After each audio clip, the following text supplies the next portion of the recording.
জয় বাংলা। ভারতে বিজেপি শাসিত রাজ্যগুলিতে শুরু হয়েছে অসংখ্য বাঙালির ওপর নির্মম অত্যাচার।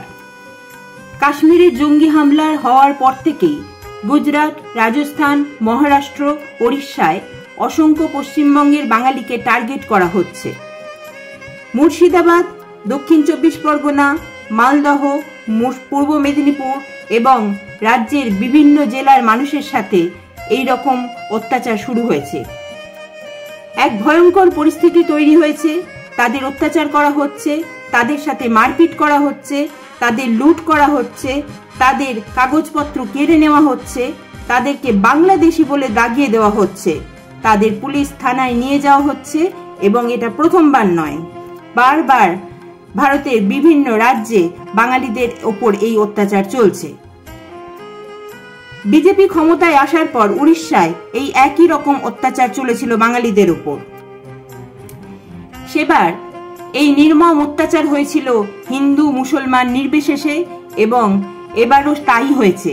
তবে এবারে বাঙালি মুসলমানদের ওপর অত্যাচার বেশি হয়েছে।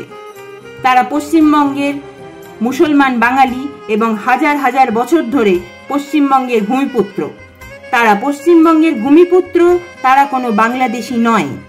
বাঙালির রক্তে স্বাধীন ভারতে বাঙালিকেই এই বিজেপি শাসিত রাজ্যের মানুষ দাগিয়ে দিচ্ছে বাংলাদেশি বলে, তারা ভারতীয় নয় এই বলে। এক ভয়ঙ্কর পরিস্থিতি সৃষ্টি হয়েছে এবং একটি আগুন জ্বালিয়ে দেওয়া হচ্ছে বাঙালিদের বিরুদ্ধে। এই যে আগুন জ্বালিয়ে দেওয়া হচ্ছে, এই আগুন কিন্তু সহজে নেবার নয়। এই অত্যাচারের বিরুদ্ধে বাংলা পক্ষ পথে নেমেছে। আপনারাও বাংলা পক্ষকে সমর্থন করুন এবং আমাদের এই যুদ্ধে অংশগ্রহণ করুন।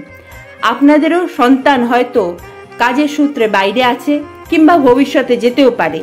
তাদের জন্য যাতে আগামী দিনে এই রকম অত্যাচারের সম্মুখীন তাদের না হতে হয়, তার জন্য বাংলা পক্ষের হাত শক্ত করুন।